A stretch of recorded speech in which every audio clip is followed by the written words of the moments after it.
Kita sering diajarkan bagaimana bersikap baik kepada orang lain, tapi jarang diajarkan bagaimana bersikap kepada diri sendiri. Self-acceptance itu sebenarnya bukan sesuatu yang besar dan tiba-tiba terjadi. Ia adalah sebuah skills yang perlu dilatih. Self-acceptance bukan hanya tentang menerima hal-hal yang kita sukai, tapi juga belajar menerima kemampuan dan keterbatasan kita, kelebihan dan kekurangan kita, bahkan kesuksesan dan kesalahan kita. Cara kita berbicara pada diri sendiri akan menentukan bagaimana kita menjalani hidup. Pertanyaannya bukan apakah kita mengkritik diri sendiri, tapi bagaimana cara kita melakukannya.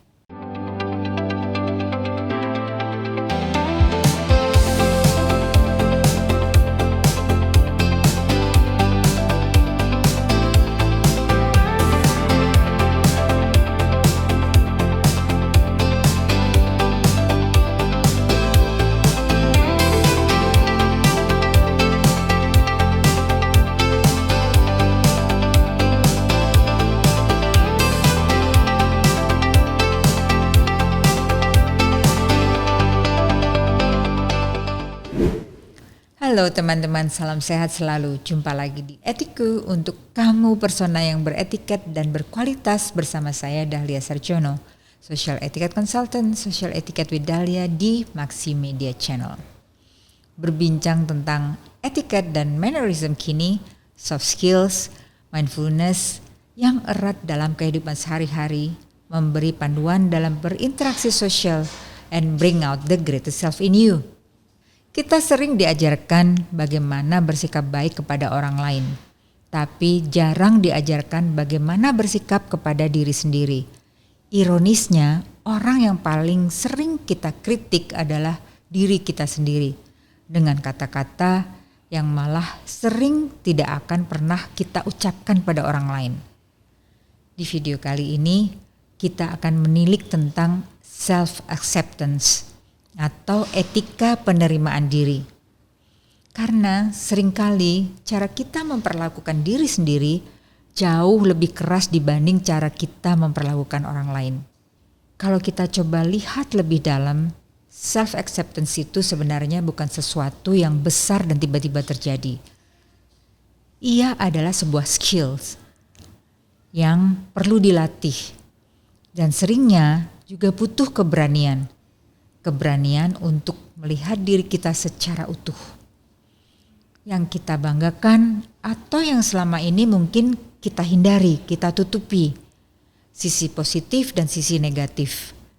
Karena pada akhirnya self-acceptance bukan hanya tentang menerima hal-hal yang kita sukai, tapi juga belajar menerima kemampuan dan keterbatasan kita, kelebihan dan kekurangan kita, bahkan kesuksesan dan kesalahan kita, tanpa terburu-buru menjudge, juga tanpa harus merasa si paling sempurna, tapi tetap memilih untuk memahami, mempercayai, dan perlahan bisa mencintai diri kita sendiri.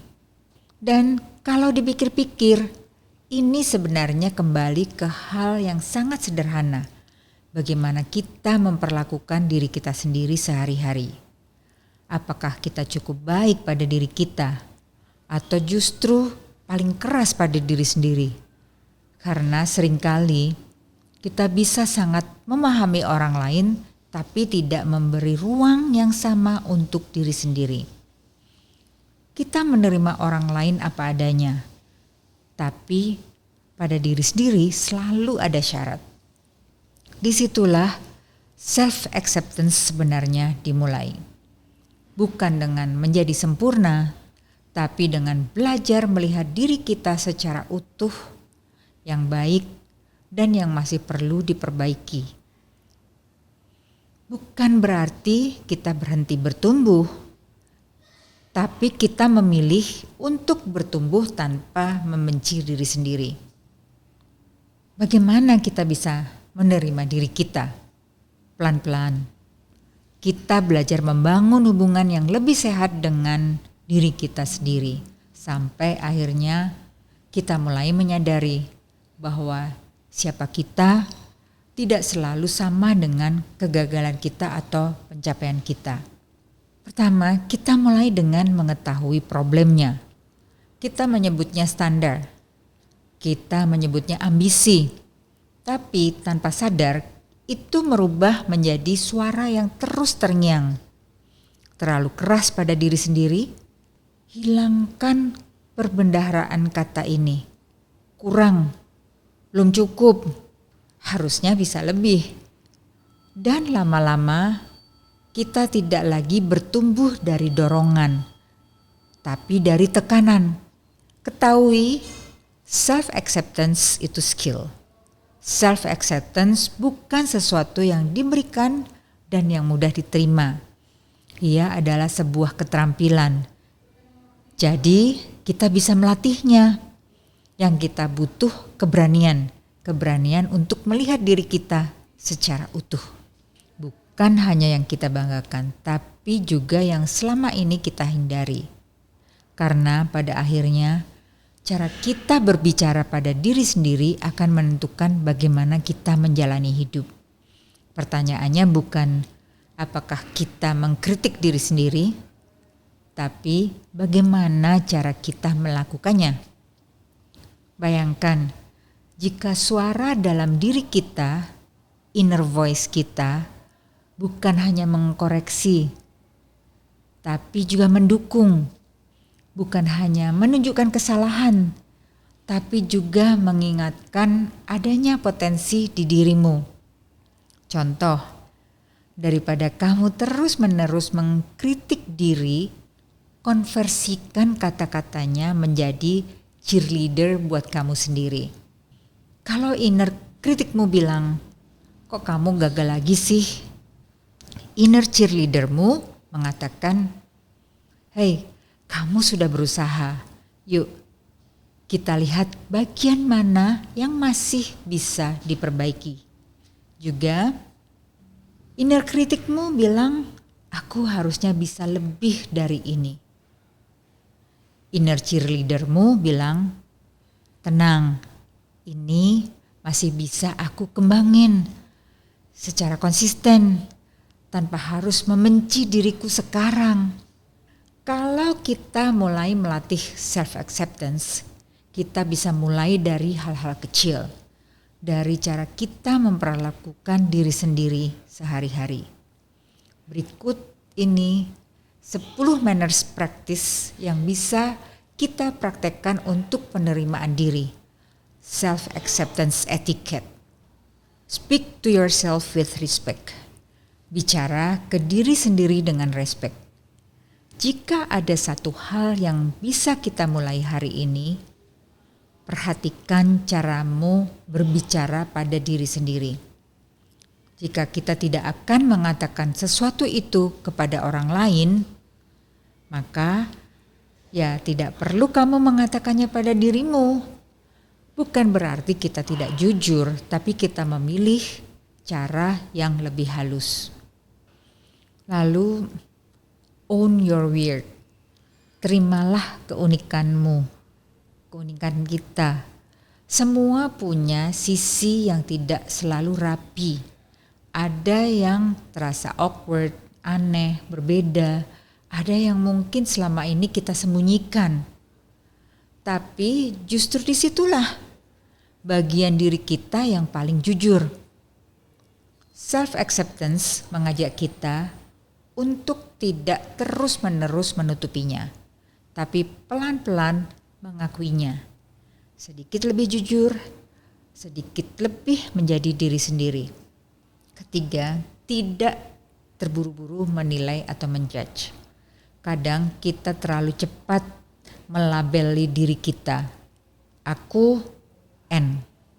Aku parah. Padahal mungkin yang sebenarnya terjadi, aku sedang lelah. Aku sedang belajar sesuatu yang baru. Self-acceptance mengajak kita untuk melihat dengan lebih utuh, tanpa terburu-buru menilai. Gantilah labelnya dengan pemahaman. Keempat, Learn to forgive yourself. Kita sering belajar memaafkan orang lain, tapi lupa memberi ruang yang sama untuk diri sendiri. Tidak semua hal perlu kita bawa terus, yang akhirnya menjadi excess baggage. Kita mau naik pesawat aja, bila bagasi berlebih, kita harus membayar. Kita boleh belajar dari masa lalu tanpa terus menghukum diri, karena dari situ bukan kita carry forward, tapi kita benar-benar move forward. Bukan kita bawa bebannya, tapi kita berlanjut lebih ringan. Kelima, realistis dalam membandingkan. Membandingkan diri kadang tidak terhindarkan. Tapi seringkali kita membandingkan proses kita dengan hasil akhir orang lain. Self-acceptance mengajak kita kembali ke diri sendiri karena kita tidak pernah tahu prosesnya orang itu. Kita tetap bisa belajar dari orang lain tanpa kehilangan arah kita sendiri. Berkomitmen pada diri sendiri. Self-acceptance bukan hanya tentang merasa lebih baik. Ia juga tentang komitmen. Komitmen untuk tetap ada dan hadir. Bahkan saat kita tidak dalam versi terbaik kita. Tidak meninggalkan dirimu sendiri di saat sulit. Self-acceptance tidak bisa terjadi tanpa self-awareness. Sebelum kita bisa menerima diri kita perlu mengenali diri kita secara jujur dan sadar dulu. Menyadari kekurangan kita tanpa kehilangan rasa hormat pada diri sendiri. Hold dual awareness. Kita bisa melihat apa yang perlu diperbaiki sekaligus apa yang tetap layak dihargai. Kita tetap bisa bertumbuh, belajar melihat diri kita dengan lebih jernih, tanpa kehilangan kelembutan pada diri sendiri. Contoh, dalam pekerjaan, tanpa awareness, kita akan bilang, aku memang tidak cukup baik. Nah, ini langsung melabel diri. Dengan awareness plus acceptance, kita akan mengatakan, kontenku memang belum maksimal, persiapanku kurang. Aku tahu aku bisa improve. Nah, ini jujur plus kita tetap menghargai diri. Dalam emosi, aku lagi merasa lebih sensitif nih hari ini. Barangkali aku capek. Ini tidak menyangkal, tapi juga tidak menyalahkan diri. Dalam perbandingan diri, dia kok lebih cepat naiknya dari aku. Ini tentang membandingkan follower sosial media orang atau kompetitormu. Ya, jalur yang dia pakai memang beda.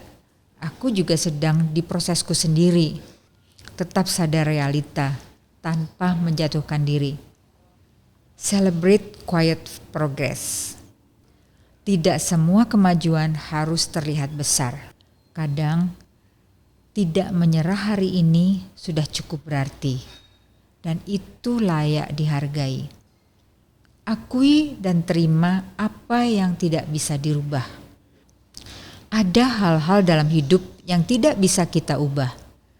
Dan semakin kita melawannya, semakin kita lelah. Self-acceptance mengajak kita untuk berdamai, agar energi kita bisa kita gunakan untuk hal-hal yang masih bisa kita bentuk. Ke-10, izinkan dirimu untuk menjadi manusia biasa. Kita tidak harus selalu sempurna, tidak harus selalu kuat, selalu benar. Kita hanya perlu tetap jujur, tetap hadir, dan terus bertumbuh.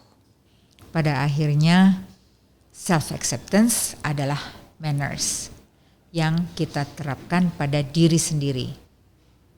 Cara kamu berbicara pada dirimu sendiri adalah bentuk paling jujur dari self-respect.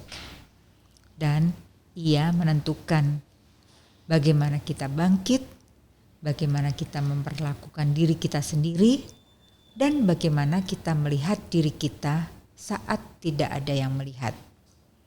Jadi teman-teman, kita tidak perlu menjadi lebih keras pada diri sendiri, tapi menjadi lebih sadar, lebih halus, lebih menghargai proses.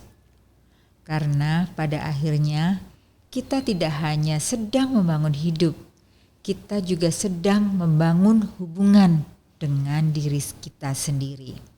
Kalau ini relate dengan kamu, coba dengarkan hari ini bagaimana kamu berbicara pada dirimu sendiri. Karena bermanner itu berkelas. Terima kasih sudah menonton hingga akhir. Jika video ini bermanfaat untukmu, subscribe untuk yang belum, klik likes, comments, bagikan. Dan agar terupdate, ikuti terus ya. Sampai jumpa di Etiku berikutnya hanya di Maxi Media Channel. Thank you for watching.